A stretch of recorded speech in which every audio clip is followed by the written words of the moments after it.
Nobody in the bar believed he would stay.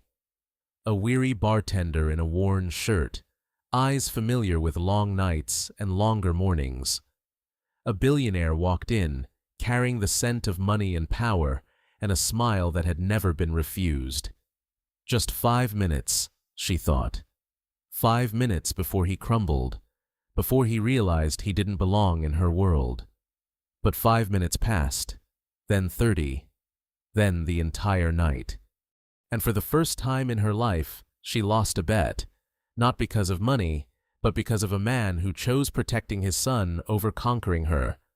Caleb Thorne wiped down the mahogany bar for the 3rd time that hour. The wood grain had long since memorized the pattern of his cloth, circular and methodical, like everything else in his life. Outside the windows of North Harbor Bar, Ravenport's old shipyard district glowed under sodium lights, casting orange shadows across rain-slicked cobblestones. Night shift bartender, law student by day, when he could stay awake long enough to absorb constitutional precedents and tort reform. Single father to a 7-year-old boy who asked questions Caleb didn't always have the energy to answer. His mother was dying, stage 4. The hospice nurse came twice a week now, and the bills came daily. This was Caleb's world, responsibility stacked on top of exhaustion, held together by coffee, and the bone-deep knowledge that giving up wasn't an option. Not when Nolan drew pictures of superheroes at the kitchen table. Not when his mother still smiled when he visited, even though the morphine made her forget his name sometimes. The bar's owner, Landon, poked his head out from the back office. "Quiet tonight. You can close early if you want." Caleb shook his head. "I'll stay the full shift." Every hour mattered, every tip. The law school debt didn't care about tired eyes or a child waiting at home with a babysitter who charged by the quarter hour. He'd stopped dreaming somewhere around year 3 of this routine. Dreams required energy Caleb allocated elsewhere, to Nolan's school supplies, to his mother's comfort care, to the small apartment that leaked when it rained but cost less than anywhere else in Ravenport. Romance? He tried once. A dental hygienist named Kendra, who smiled pretty and laughed at his jokes. 3 dates in, she'd met Nolan. 5 dates in, she'd realized Caleb's life had no room for spontaneity, no space for weekend getaways or late dinners that ended in her apartment instead of his. She'd been kind about it. "You're a great guy, Caleb, but you're not available. Not really." She was right. So, he'd stopped trying, stopped looking, stopped letting himself notice when attractive women sat at his bar and made eye contact that lingered a second too long. "Not every opportunity is worth taking," he told Nolan once when his son asked why Daddy didn't have a girlfriend like Finn's dad did. Nolan had accepted this with the easy wisdom of children who trust their parents implicitly. Caleb wished he had that same faith in his own choices. The rain picked up outside, drumming against the windows. Tuesday night. In a few minutes, he could start the closing procedures. In less than an hour, he'd be home. In a handful of hours, he'd wake Nolan for school, make breakfast, catch a bit of sleep, then head to his morning contracts class. The door opened.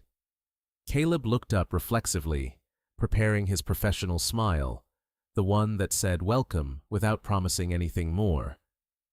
Then he saw her. Sophia Grant didn't walk into rooms. She entered them, changed them, owned them before the door closed behind her. Tonight, she wore a charcoal coat that probably cost more than Caleb's monthly rent. Designer, but understated. Dark hair pulled back, minimal jewelry, face that didn't need the makeup it wore expertly. Mid-30s, he guessed, maybe 40. The kind of age that money made ageless. But it was her eyes that made him pause mid-wipe of the already clean bar. Tired eyes, searching eyes. The same eyes he saw in his own mirror, just wrapped in a different kind of exhaustion. She chose a seat at the far end of the bar, away from the two regulars nursing their beers and pretending not to watch her. The kind of seat someone picked when they wanted space, but didn't want to be completely alone. Caleb approached with his professional smile firmly in place. "Evening, what can I get you?" "Scotch," she said. Her voice was silk over steel. "Neat. Whatever you have that's not trying too hard." He appreciated the specificity. Too many people in expensive coats ordered drinks they'd seen in movies, things that required muddling and garnishes, and 3 different liqueurs Caleb had to dig out from the back shelf. He poured her a Glenlivet, good enough to satisfy, not so precious it came with a story. She took it without comment, without the usual small talk about brands or proof, or whether he had anything smoother, just lifted the glass, sipped, and nodded once. "Thank you," she said. Then silence. Caleb returned to his closing prep, monitoring her peripherally the way bartenders learn to do, making sure the glass stayed full enough, empty enough, watching for the signs someone wanted conversation or wanted to be left alone. A few minutes passed. She didn't check a phone, didn't open a laptop, just sat with her scotch and her thoughts, staring at nothing in particular. Usually, this was when men approached, the regulars, the guys who saw an attractive woman alone and interpreted it as an invitation. Caleb had his speech prepared, the polite version of "she's not interested" that kept the peace. But tonight, before any of them could move, Sophia spoke. "Long shift?" she asked. Caleb paused in his inventory count. "Every shift is long here." "You say that like you have somewhere else to be." "Home," he said simply. She tilted her head slightly, studying him. "No drink after work? No unwinding?" "I unwind by sleeping." A small smile. Practical. Necessary. She sipped her scotch. "You're not what I expected." Caleb resumed counting bottles. "What did you expect?" "Small talk, flirting, the usual dance when someone like me sits at a bar like this." "Someone like you." "You know what I mean." He did. The coat, the posture, the way she held her glass like she was used to holding things worth holding. "I don't dance," Caleb said, not coldly, just factually. For the first time since she'd entered, Sophia laughed. Not the polite social laugh of networking events and board meetings. Something genuine. "No," she said. "I don't think you do."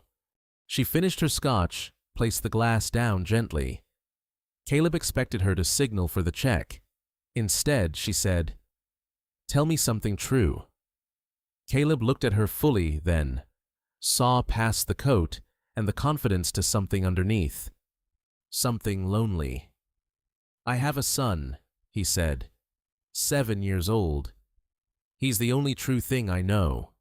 Sophia's expression shifted. Not disappointment, something else. Recognition, maybe. "What's his name?"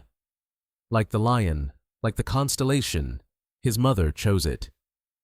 Caleb caught himself. "His mother isn't—" "We're not—" "You're raising him alone," Sophia finished. She nodded slowly, signaled for another scotch. When Caleb poured it, she wrapped both hands around the glass as if cold, despite the bar's warmth. "I built an empire," she said quietly. 12 countries, 4,000 employees. She looked up at him. "And I've never felt more invisible than I do right now, because you're the first person in months who's looked at me without calculating what I'm worth." Caleb said nothing, because what could he say to that? That he understood, that he'd spent years being invisible to everyone except his son and his dying mother. But his silence, the quality of it, seemed to be what she needed. "Thank you," Sophia said. "For what?" Caleb didn't ask. The two regulars left, stumbling into the rain with mumbled goodnights. Landon had long since gone home, trusting Caleb with the closing. The bar settled into that particular quiet of late nights, not empty, but intimate. Just two people and the rain. Sophia had moved closer, not in a predatory way, but like someone gradually warming to a fire. Still one seat between them, still respectful of boundaries. "Tell me about Nolan," she said. Usually, Caleb deflected personal questions, but something about the hour, the rain, the exhaustion in her eyes that matched his own. It loosened something. "He wants to be a firefighter," Caleb said. "Last week it was an astronaut. Next week it'll probably be something else. He's 7. The world is still full of possibilities. But not for you." Caleb dried a glass that was already dry. "I used to want to be a prosecutor. Put away the people who hurt others. Noble, right? Self-righteous college kid thinking he could fix the world. Why didn't you?"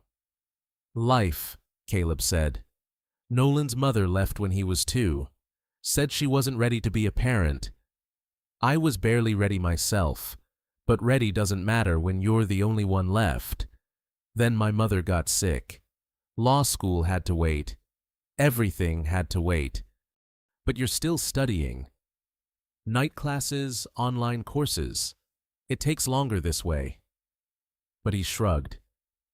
Nolan needs to see that giving up isn't an option, even when it's hard, especially when it's hard. Sophia was quiet for a long moment. Then, "My father built Grant Group from nothing. Steel mills back when America still made steel.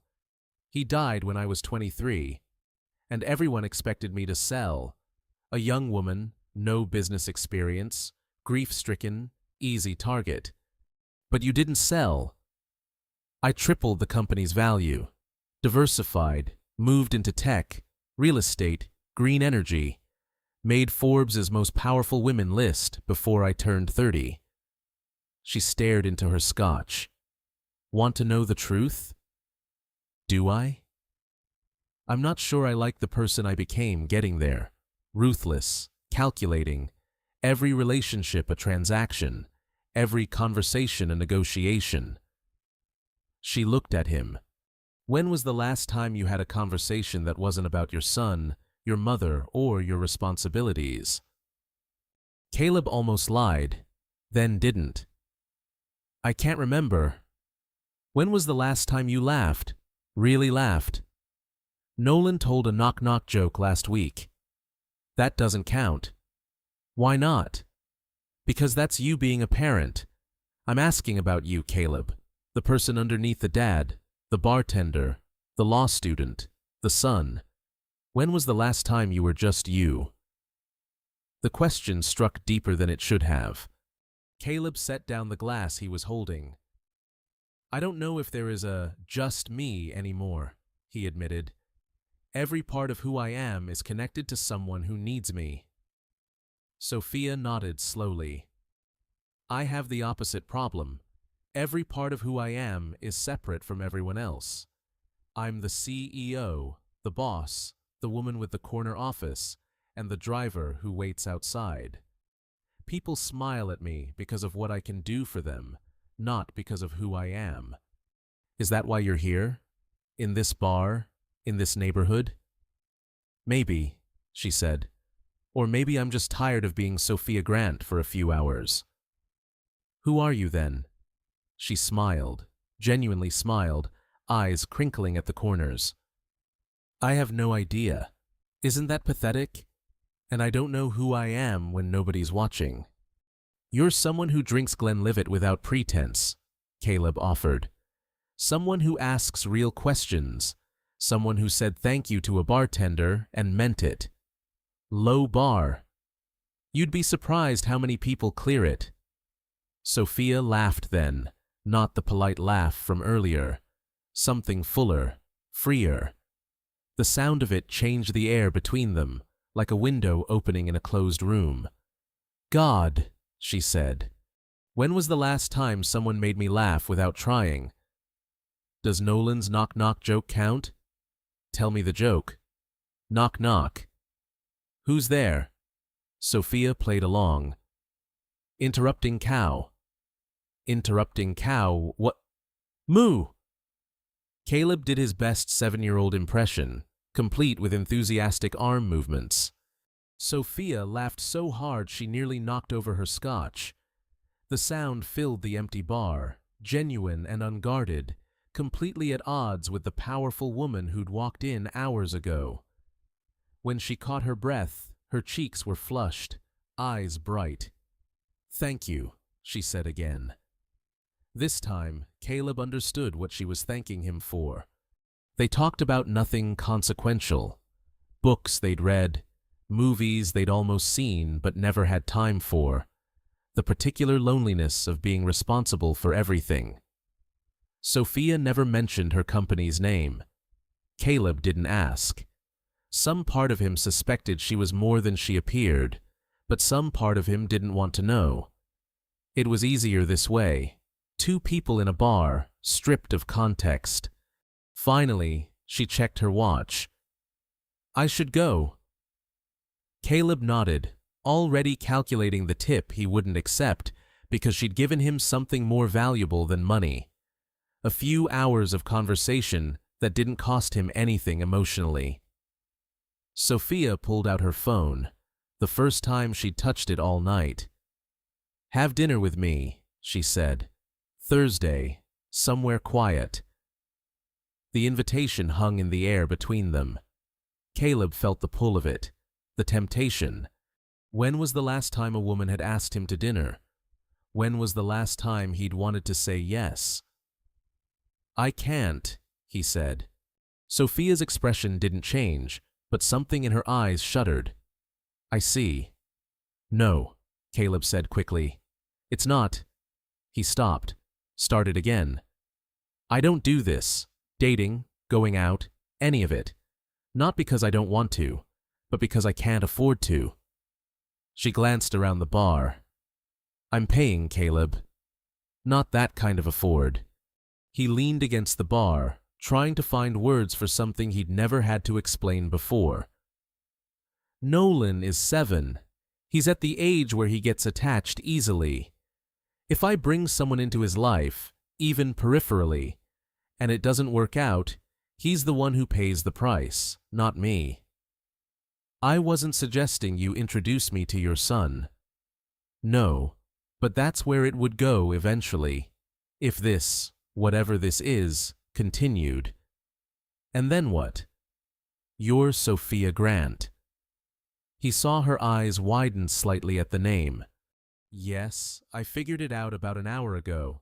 Tech billionaire, Forbes cover, the woman who turned her father's steel company into a green energy empire." "So you know," Sophia said flatly. "So I know you're not looking for something permanent in a bar in Ravenport's Dock District at midnight on a Tuesday. And that's fine. You don't owe me permanent. But I can't do temporary. Not when my son is involved. Not when—" He stopped himself. "Not when what?" "Not when I can already feel myself wanting to say yes." The honesty of it surprised them both. Sophia stood slowly. For a moment, Caleb thought she might argue. Rich people were used to getting what they wanted, and he'd just refused her something money couldn't buy. Instead, she nodded. "You're protecting him. That's—" She paused. "That's rare. Most men I meet are so busy trying to impress me, they forget about the people who depend on them. I don't have the luxury of forgetting." She pulled on her coat, buttoned it against the rain that hadn't stopped. At the door, she turned back. "For what it's worth," she said, "I think Nolan is lucky to have a father who loves him more than he wants things for himself."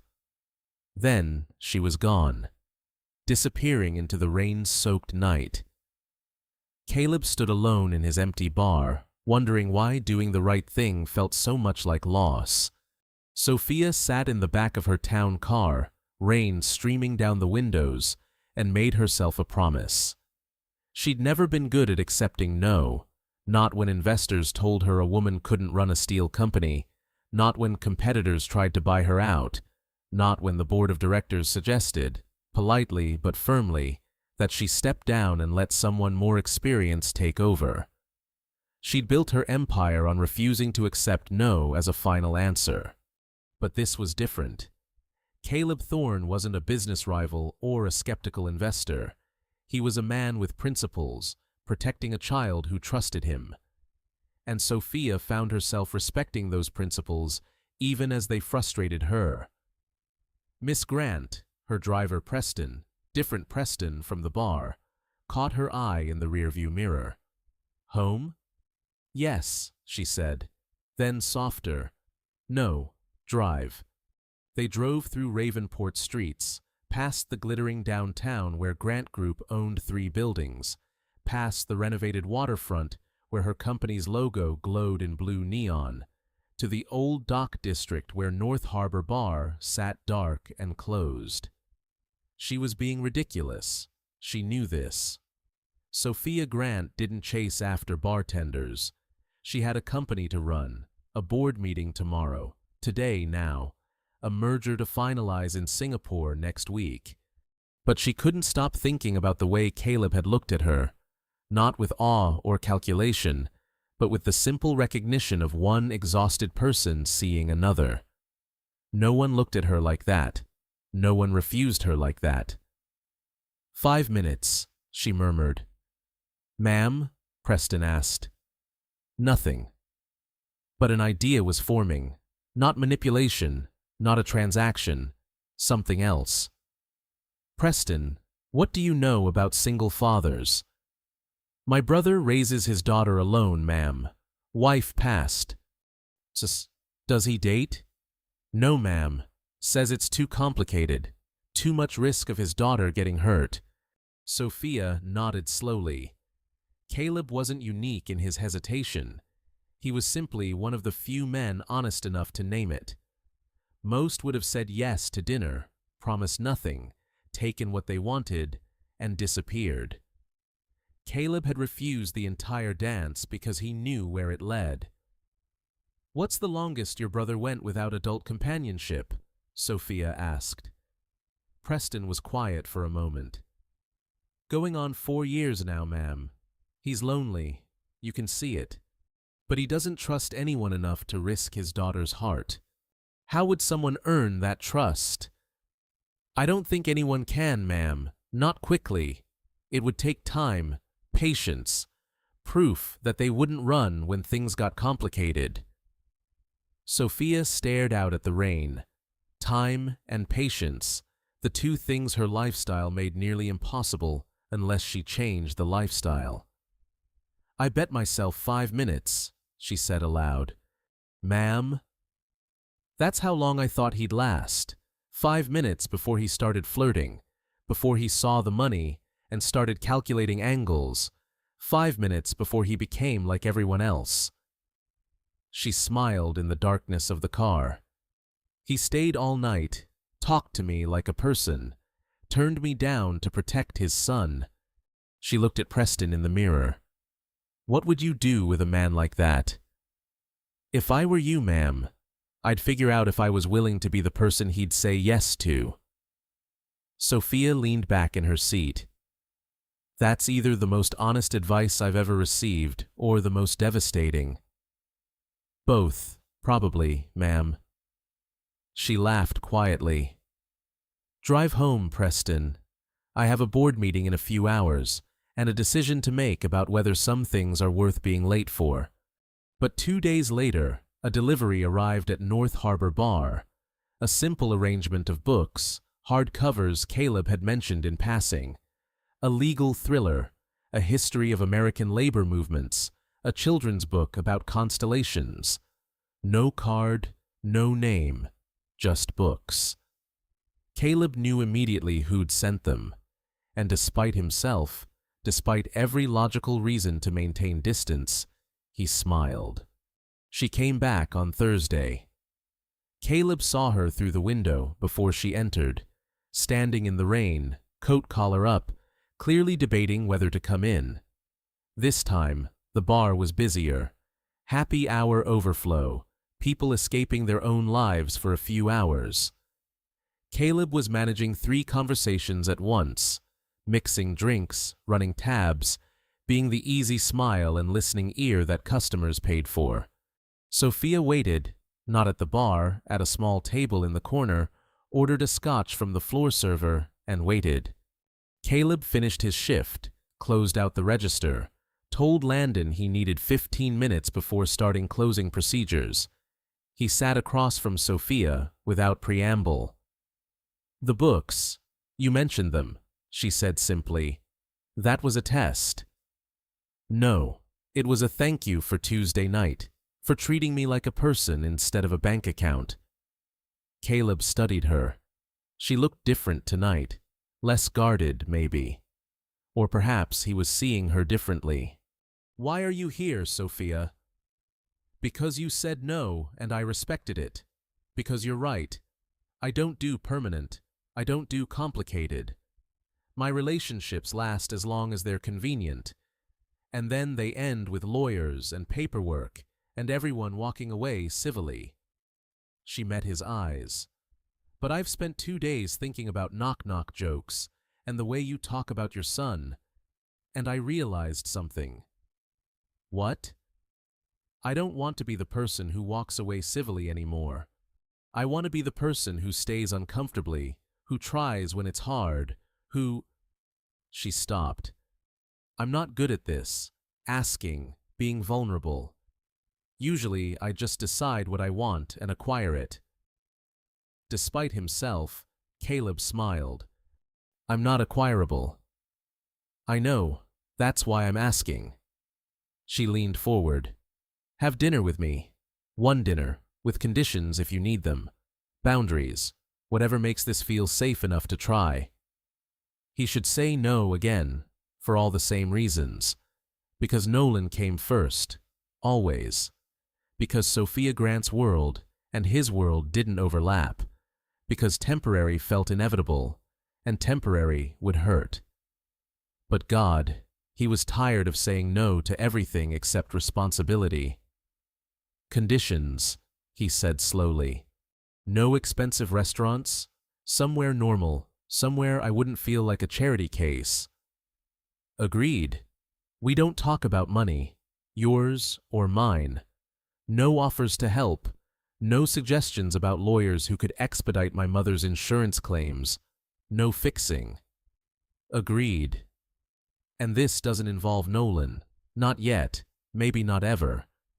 If this goes anywhere, we move at his pace, not ours." Sophia nodded. "What's his pace?" "Slow, careful. He needs to trust someone before they become real to him. Like father, like son." "Exactly like that." Sophia extended her hand across the table. "Do we have a deal, Caleb Thorne?" He looked at her hand, at her face, at the woman who'd built an empire but was sitting in a dock district bar negotiating terms like they were merger conditions. "One dinner," he said, taking her hand. "And if it doesn't feel right, we stop. No hard feelings." "No hard feelings," she agreed. But they both knew, in the way you sometimes know things before they happen, that walking away wouldn't be that simple. Not anymore. Sophia chose a small Italian place in Ravenport's historic district, family-owned, red-checkered tablecloths, the kind of restaurant that had been there for years and would be there for more. Not expensive, not cheap, just real. Caleb arrived first, which surprised him. He'd expected her to be the type who showed up exactly on time, assistant confirmed and calendar blocked. Instead, she hurried in late, hair slightly wind-mussed. "Meeting ran over," she said, sliding into the booth. "Construction delay at the Singapore site. I had to—" She stopped. "Sorry, no work talk. That was the rule." "Your rule or mine?" "Yours, but I think it's a good one." She shrugged off her coat, Less expensive than the last one, he noticed. Still nice, but not CEO visiting the peasants nice. Tell me about your day. Constitutional law lecture. My professor has a theory that the Fourth Amendment is essentially dead, and he spent hours explaining why. Nolan has a field trip tomorrow, fire station, ironically, and I'm supposed to chaperone, but I have work. Can you miss work? Can't afford to. Sophia opened her mouth, then closed it. Caleb saw the impulse cross her face, offering money, offering to cover his shift, offering to solve the problem. I'm proud of you, he said. For what? Not offering to fix it. It's killing me, she admitted. I solve problems. It's what I do. Watching someone struggle with something I could resolve with one phone call is... She grimaced. Apparently, who I am is a fixer who can't stop fixing. Who told you that? My last 3 relationships, before they ended. She studied the menu without seeing it. I dated a professor once, sweet man, published poet. Within months, I'd gotten his work optioned for a film adaptation, secured him a residency in Prague, and renovated his apartment building's heating system. And he left. He said he felt like a project, like I was checking boxes, acquire boyfriend, optimize boyfriend's life, move to next acquisition. She set down the menu. He wasn't wrong. But you're here, not fixing anything. I'm trying very hard not to fix anything, Sophia said. It's surprisingly difficult. Their server arrived, a grandmother type who called them both honey and recommended the puttanesca without being asked. They ordered wine neither of them knew anything about and split an appetizer they both wanted. Tell me about the prosecutor dream, Sophia said when the wine arrived. What kind of cases did you want to try? Caleb swirled his glass, watching the wine catch the light. Child welfare cases, domestic abuse, the kind of crimes where the victims are too scared or too young or too broken to speak for themselves.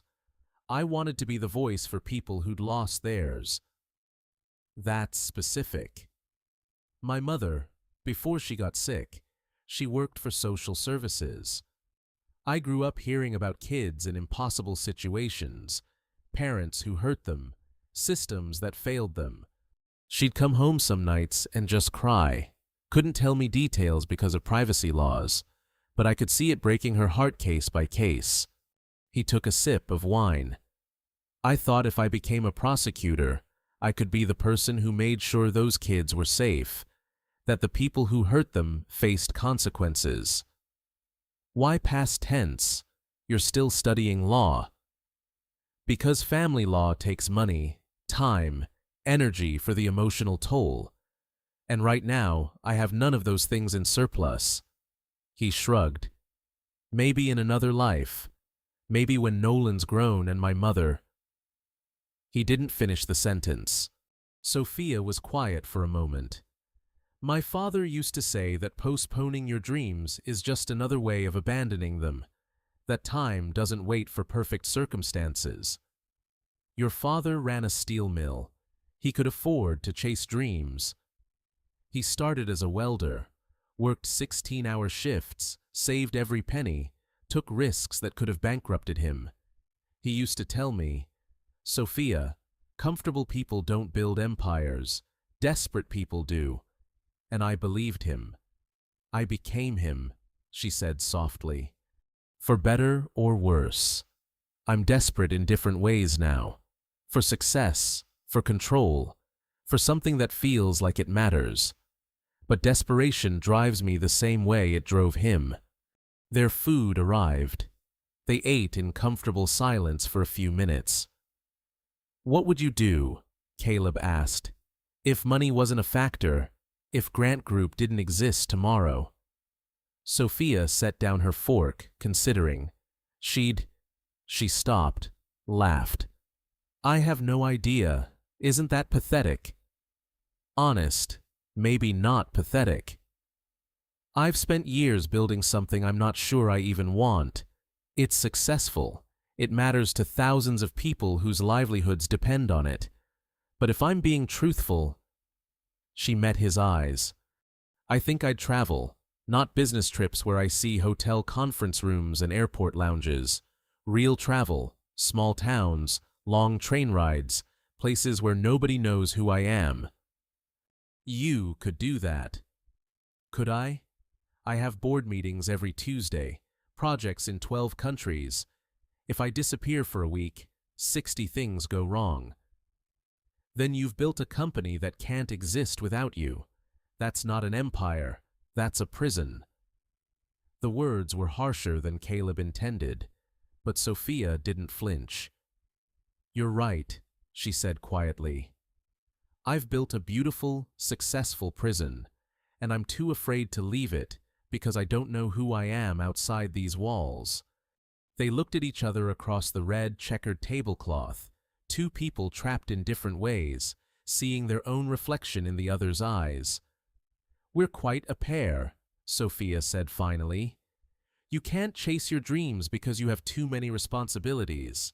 I can't chase mine because I have too much success. At least we're self-aware about it. That makes it better? No, Caleb admitted. But it's something. They finished dinner talking about smaller things, books, movies they'd never see, the particular humor of 7-year-olds. When the check came, Sophia reached for it automatically, and Caleb let her. Not because he couldn't pay, but because fighting over the bill felt like pretending they were something they weren't. Outside the restaurant, rain had started again, soft and steady, the kind of rain that felt permanent in Ravenport. I had a good time, Sophia said. Thank you for agreeing to this. I did too, Caleb admitted, despite myself. Despite your better judgment, despite being absolutely certain this is a terrible idea that will end badly. She smiled. And yet, I'd like to do it again, if you would.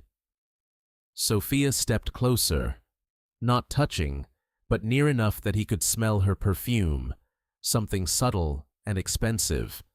Caleb Thorne, are you asking me on a second date? I'm negotiating terms for continued association. She laughed, the sound echoing off the wet street. God, you make romance sound like contract law. Lawyer in training, occupational hazard. Then let me make a counteroffer. She pulled out her phone. Give me your number. When you have a night off, whenever that is, call me. We'll do this again. Something normal, something that doesn't require either of us to be anyone except who we are right now. Caleb took her phone, typed in his number, handed it back. Fair warning, he said. I'm terrible at texting.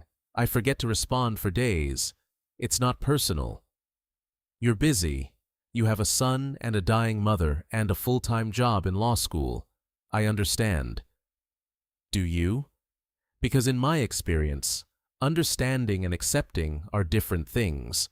Sophia tilted her head. Are you trying to talk me out of this? I'm trying to be honest about what this is. I'm not... He struggled for words. I'm not good at casual. I can't be the guy who has fun for months and then disappears. If we keep doing this, I'll get attached. And attachment is dangerous when our lives are this incompatible. Who says they're incompatible? Sophia, you run a multi-billion-dollar company. I'm a bartender who eats ramen 3 nights a week, so I can afford Nolan's school supplies. You're also a law student who wants to protect children, a father who's raising his son alone, a man who turned down a billionaire because his principles matter more than opportunity. She stepped even closer. Those things aren't incompatible with who I am. They're incompatible with who you think I am. Before he could respond, she kissed his cheek. Quick, light, nothing presumptuous. Good night, Caleb. She walked to her car.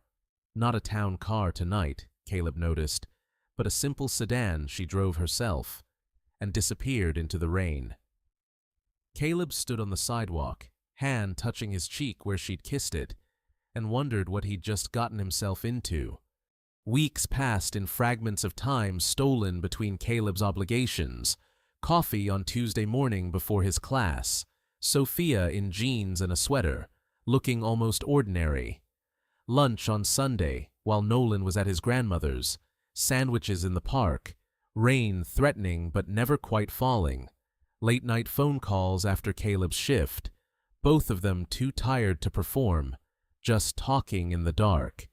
She didn't try to meet Nolan, didn't push, didn't suggest changes to Caleb's life that would make room for her. And that restraint, that patience, scared him more than anything, because it meant she was serious. It was Sunday evening, weeks since their first dinner, when the fear crystallized into words. Caleb had just put Nolan to bed. The apartment was quiet except for the rain, always raining in Ravenport, and he sat at his kitchen table with cold coffee and an essay on habeas corpus reform. He should have been writing. Instead, he called Sophia. "Hi," she answered. He could hear traffic in the background. "I'm just leaving the office. Long day, Singapore merger finally closed." And she stopped. "Sorry, work talk. How was your day?" "Nolan asked about you." Silence on the other end. Then, "What did he ask?" "Who the lady was who sent me books. He saw the package before I could hide it." "What did you tell him?" "That she was a friend." Caleb rubbed his eyes. "He asked if she was my girlfriend. I said no. He asked if she could be. I said maybe. He asked if that meant he could meet her." More silence. "And what did you say to that?" Sophia asked carefully.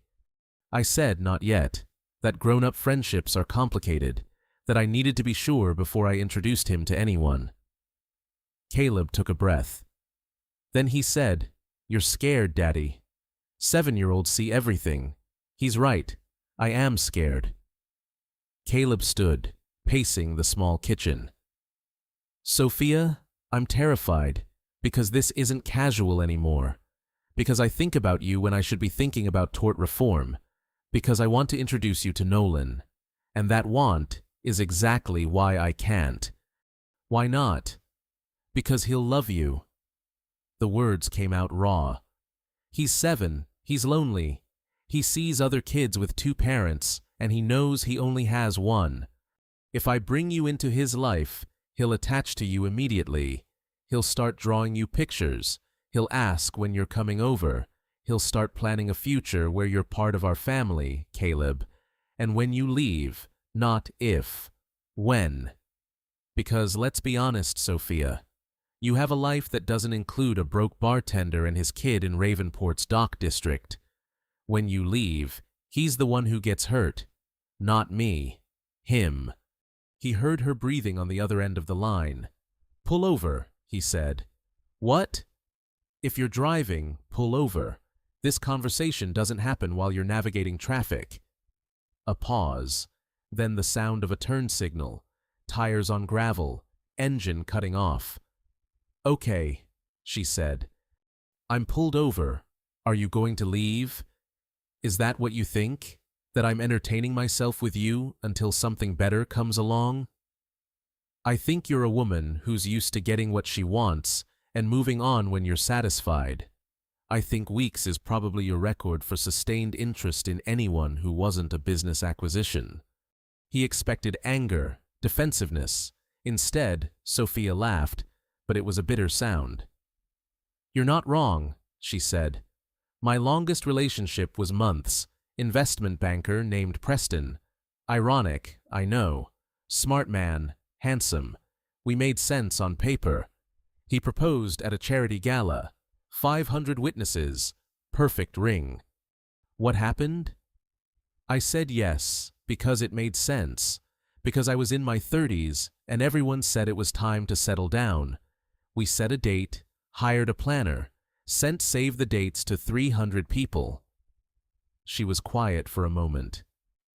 Weeks before the wedding, he asked me what I wanted to name our children someday, and I realized I'd never thought about it. Not once, not in months of dating, not during the engagement, not while planning a wedding. I'd been planning a wedding, not planning a life. So you called it off? I called it off, returned the ring, wrote a very large check to cover cancelled vendor fees. Preston told me I was incapable of love, that I treated people like spreadsheet entries, that I'd die alone because I could never care about anyone more than I cared about my company. Harsh. True, though, at the time. She took a breath. Caleb, I'm not going to lie to you and pretend I'm suddenly a different person. I don't know how to do this. Dating someone with a child, building something slow, being patient when every instinct tells me to accelerate timelines and optimize outcomes. Then why are we doing this? Because for the first time in my life, I want to learn how. Because when I'm with you, I don't think about quarterly earnings or expansion strategies or what the board expects. I think about knock-knock jokes and whether you've eaten today and how tired you look when you smile. Her voice softened. I think about what it would be like to be part of something that matters more than profit margins. Caleb sat down at his kitchen table, put his head in his free hand. I can't afford for you to learn how with my son's heart, he said quietly. I know, if you're not sure, if there's any doubt, we stop now, before Nolan knows your name, before this becomes real to him. Caleb, it's already real to me. But is it permanent? The question hung between them. I don't know, Sophia said finally. I've never done permanent. I don't know if I'm capable of it, but I want to be. For the first time in my life, I want to try. Trying isn't enough, not when a 7-year-old is involved. Then what do you want from me? A guarantee, a promise that I'll never leave, never hurt you, never fail. Her voice cracked slightly. I can't give you that. Nobody can. Not even people who aren't billionaire workaholics with commitment issues. She was right. He knew she was right. Slow, he said finally. We go slow. You keep being patient. I keep being terrified. And when, if, the time comes for you to meet Nolan, we do it carefully. No promises to him. No suggesting you're anything more than Daddy's friend. For how long? As long as it takes for me to believe you're staying. And how will you know? Caleb thought about it. I won't, not with certainty, but maybe. Maybe there comes a point where the fear of keeping you away becomes bigger than the fear of letting you in. Sophia was quiet for a long moment. Then I can work with, maybe. After they hung up, Caleb sat in his dark kitchen and wondered if he'd just made the best decision of his life or the worst. In his bedroom, through the thin wall, he could hear Nolan's gentle snoring. No matter what happened with Sophia, that sound, that proof that his son was safe and loved and sleeping peacefully, had to stay protected. Everything else was negotiable. Months later, weeks of stolen hours and careful restraint, Sophia's phone rang in the middle of the night. She answered immediately, heart pounding. Late-night calls meant emergencies. It's Caleb. His voice was strained. I'm sorry to call. I know it's late. I need... What's wrong? My mother, she fell. Hospice called. They're taking her to the hospital now, but... His breath shook. She's asking for me. I need to go, but Nolan is asleep, and the neighbor who usually watches him isn't answering, and I can't wake him up in the middle of the night to drag him to a hospital. I'll come, Sophia said, already reaching for clothes. Give me your address. I'll stay with Nolan. You go. Sophia, you don't have to. Address, now. He gave it. She was in her car minutes later, breaking speed limits through empty Ravenport streets. Caleb met her at the apartment door, jacket half on, keys in hand, looking like fear incarnate. "He's asleep," Caleb said rapidly. "In his room, first door on the left. He usually sleeps through the night. But if he wakes up, tell him Daddy went to see Grandma, that everything's okay, that I'll be back soon. There's juice in the fridge if he's thirsty. He has a stuffed elephant named Peanuts that he needs if he's scared. My number is—" "Caleb." Sophia put her hands on his shoulders. "Go. I've got this. You've never met him." "I know, but right now your mother needs you, and Nolan needs someone here. I'm someone. Go." He looked at her for one long moment, seeing her, really seeing her, in sweatpants and a t-shirt with no makeup, hair pulled back, standing in his shabby apartment in the middle of the night. Then he kissed her, fast and desperate and grateful. "Thank you," he whispered against her mouth. Then he was gone, footsteps echoing down the stairwell. Sophia stood in the quiet apartment, heart racing, and looked around, small, clean despite being old, furniture that was functional but worn, a kitchen table covered in Nolan's drawings, crayons in a coffee can, law textbooks stacked by the couch. This was Caleb's life, the reality behind the conversations, the physical manifestation of every sacrifice she'd heard about but never quite understood. She walked quietly to Nolan's room, pushed the door open gently. A small figure in superhero pajamas curled around a stuffed elephant, breathing softly. Sophia had never wanted children, had never felt the biological clock that other women talked about, had convinced herself motherhood was incompatible with the life she'd built. But looking at Caleb's son, this little person who meant everything to the man she was falling in love with, something shifted in her chest. She left the door cracked, settled on the couch with her phone, and waited. The hours came and went. In the early morning, she heard movement from Nolan's room, small footsteps. Then a face appeared in the doorway, rumpled hair, sleepy eyes, clutching Peanuts the elephant. "You're not Daddy," he said. "No," Sophia said gently. "I'm Sophia. I'm your dad's friend. He had to go see your grandma, so he asked me to stay with you until he gets back." Nolan processed this with the careful consideration of 7-year-olds evaluating strangers. "Are you the book lady?" Sophia blinked. "The what?"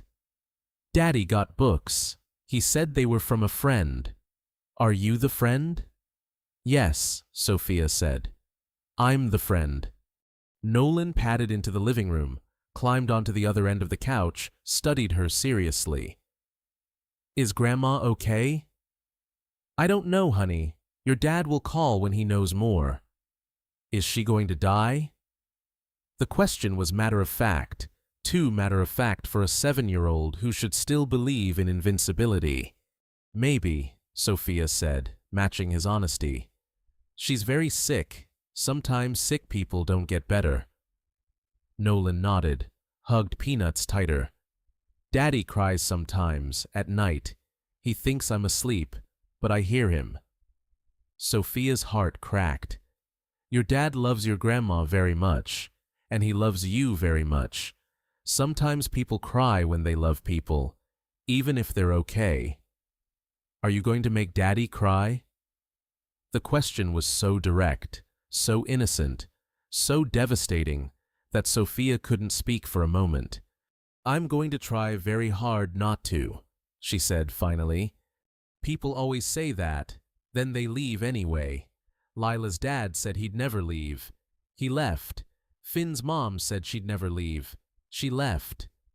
You're right. Sometimes people leave even when they promise they won't, and that's not fair, and it hurts. Are you going to leave?" Sophia looked at this small boy, Caleb's whole world, and knew that whatever she said next, mattered more than any business deal she'd ever negotiated. Nolan, I've only known your dad for a little while, and I don't know what's going to happen with us. But I can promise you this. If I ever have to leave, it won't be because of you. It won't be because I didn't care. Sometimes grown-ups can't stay together even when they want to, but that would be about me and your dad, not about you. Okay. Nolan considered this. Then, do you like dinosaurs? The subject change was so abrupt. Sophia laughed. I don't know much about dinosaurs. I can teach you. See, he slid off the couch, ran to his room, returned with an armful of dinosaur books. This is a T-Rex, this is a Triceratops, this is a Velociraptor. They're smart, they hunt in packs. For the next hour, Sophia learned about dinosaurs, about continental drift and extinction events, and the difference between herbivores and carnivores. Nolan narrated with the passionate expertise of a 7-year-old obsessed. Caleb called in the morning. His mother had stabilized. She'd be okay for now. He'd be home within the hour. When he walked through the door, he found Sophia and Nolan on the couch surrounded by dinosaur books, both of them laughing at something. Nolan jumped up. Daddy, I taught Sophia about dinosaurs. She didn't know velociraptors were smart. Caleb looked at Sophia. She was still in sweatpants, hair messy, no makeup. She'd been awake all night in his apartment teaching his son about dinosaurs, and she'd never looked more beautiful. Thank you, he mouthed over Nolan's head. She smiled, nodded. Any time. After Nolan went to brush his teeth, a morning ritual that apparently involved detailed negotiations, Caleb pulled Sophia aside.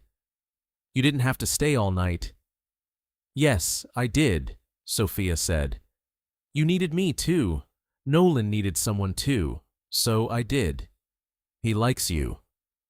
I like him. He's got your eyes and your ability to make complicated things simple. She touched his cheek. How's your mother? Alive, for now. They're moving her back to hospice this afternoon. He leaned into her hand. I was scared. I know. Not just about my mother, about you, about what you'd think seeing this. He gestured at the shabby apartment. This is my life, Sophia. Late-night emergencies and dinosaur books, and a 7-year-old who asks if people are going to leave because too many people have left already. He asked me that. What did you tell him? The truth, that I don't know what's going to happen with us, but that whatever does happen, it won't be because I didn't care. Caleb pulled her close, held her like she was the only solid thing in a tilting world. I think I'm falling in love with you, he whispered into her hair. I think I've already fallen, she whispered back. They stood there in his tiny apartment, holding each other, while Nolan sang off-key in the bathroom, and morning light filtered through cheap curtains. 5 minutes had turned into months. Months had turned into this.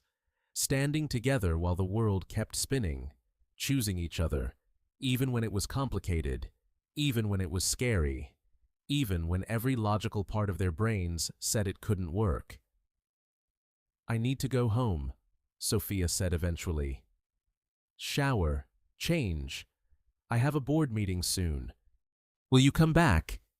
She looked at him, really looked at him, exhausted, scared, hoping. Yes, she said, if you want me to. I want you to. Then I'll come back tonight, after work. Caleb kissed her, slowly this time, thoroughly. You stayed all night, he said when they pulled apart. I did. Thank you. Stop thanking me, Caleb. This is what people do when they care about each other. They show up. They stay. She smiled. Even when it's inconvenient, even when it's scary, even when they don't know how it ends. She left then, disappearing into the early morning light. Caleb stood in his doorway, watching her go, and realized something fundamental had shifted. The fear was still there, the worry about Nolan getting hurt, the awareness of how different their worlds were. But underneath the fear was something stronger. The certainty that Sophia Grant, billionaire, CEO, the woman who had everything, had chosen to stay all night in his shabby apartment, teaching his son about dinosaurs, not because she had to, because she wanted to, because she'd stopped seeing him as an acquisition and started seeing him as home. Months later, Sophia stood at the edge of Ravenport's old lighthouse pier, watching the sun set over the harbor. Behind her on the beach, Caleb was teaching Nolan how to skip stones, their laughter carried on the wind, easy, comfortable, the sound of people who belong together. Her assistant called. "Miss Grant, the Singapore team needs your approval on—" "Tell them to handle it," Sophia said. "That's what I pay them for." "But you always—" "I always micromanage. I always need to control everything. I always believe the company will fall apart without me." She watched Caleb lift Nolan onto his shoulders. "Tell them to make a decision. Tell them I trust their judgment. Tell them I'll check in tomorrow." She ended the call. Tomorrow she was supposed to be in London, a crucial merger, months of negotiations coming to fruition. Instead, she was here, on a beach in Ravenport, with a bartender turned law student and his 7-year-old son who decided she needed to know about dinosaurs and space. Her board thought she'd lost her mind. She thought they might be right. "Sophia," Nolan called. "Watch this." She watched him skip a stone, 3 hops across the calm water, cheered like it was the most impressive thing she'd ever seen, because maybe it was. Caleb walked over, left Nolan hunting for more perfect stones. "You okay?" he asked. "I lost a bet," Sophia said. "What bet?" "I bet myself you wouldn't last 5 minutes, that first night at the bar. I thought you'd see the money, see the opportunity, and start calculating angles. I was pretty rude to you." "You were honest. There's a difference." She turned to face him. "I thought 5 minutes and you'd be like everyone else, trying to impress me, trying to get something from me.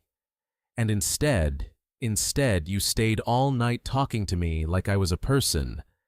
Then you turned me down to protect your son. Then you made me wait, made me prove myself, made me work for something I usually just acquire." Caleb smiled. "So you lost your bet, spectacularly." She took his hand. "But I think I won something better." "What's that?" "A life that doesn't feel like a prison, a man who chose principles over opportunity, a kid who teaches me about dinosaurs and calls me out when I check my phone too much at dinner. He does that to me, too." "I know. You raised him right." Botany, they stood together, watching Nolan play, and Sophia thought about the woman who'd walked into North Harbor Bar months ago, lonely, exhausted, convinced that success and happiness were mutually exclusive. That woman had made a bet. 5 minutes before the bartender showed his true colors, that woman had lost, and in losing had won everything she'd been missing. "Caleb," she said quietly, "I'm keeping the London office and Singapore and all 12 countries, but I'm delegating, hiring a proper COO, building a company that doesn't require me to sacrifice everything else, because of me. Because of me. Because I want to be the person Nolan waves to from the beach. Because I want Sunday mornings in bed with you. Because I want a life, not just a legacy." Caleb kissed her forehead. "That's terrifying." "I know. I'm terrified." "Good. Fear means you're doing something that matters." Nolan ran back, pockets full of stones. "Sophia, Daddy says you're really rich. Is that true?" Sophia and Caleb exchanged glances. Yes, Sophia said. I have a lot of money. Cool. Can we get a dinosaur? Nolan, Caleb started. A fake one, Nolan clarified. For the museum, they need donations, Miss Patel said. Sophia laughed. Yes, we can get the museum a dinosaur. Yes, Nolan pumped his fist, then ran back to the water. We, Caleb asked quietly.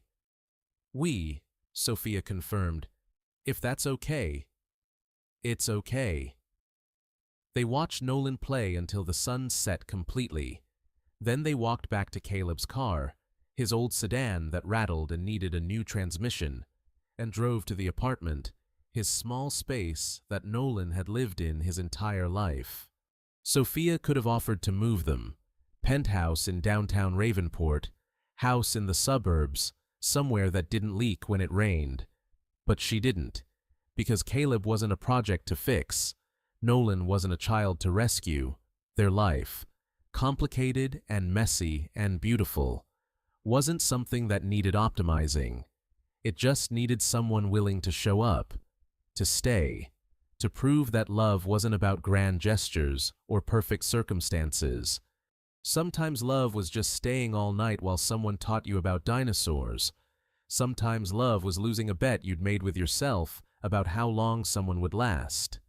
Sometimes love was a billionaire and a bartender figuring out how to build something that didn't make sense on paper, but made perfect sense everywhere else. That night, after Nolan was asleep, after the dinosaur books were put away, Caleb and Sophia sat on his worn couch, drinking cheap wine, talking about nothing important. I'm still scared, he admitted. Me too. I don't know if this will work. Neither do I. But I want to try. Sophia leaned her head on his shoulder. Then we try, scared and uncertain and completely unprepared. We try anyway. Outside, Ravenport rain started again, soft and steady and eternal. Inside, two people who'd been alone in different ways figured out how to be together in one way. And somewhere in the space between 5 minutes and forever, they both realized the best bets weren't the ones you won. They were the ones you lost and discovered something better than winning in the process.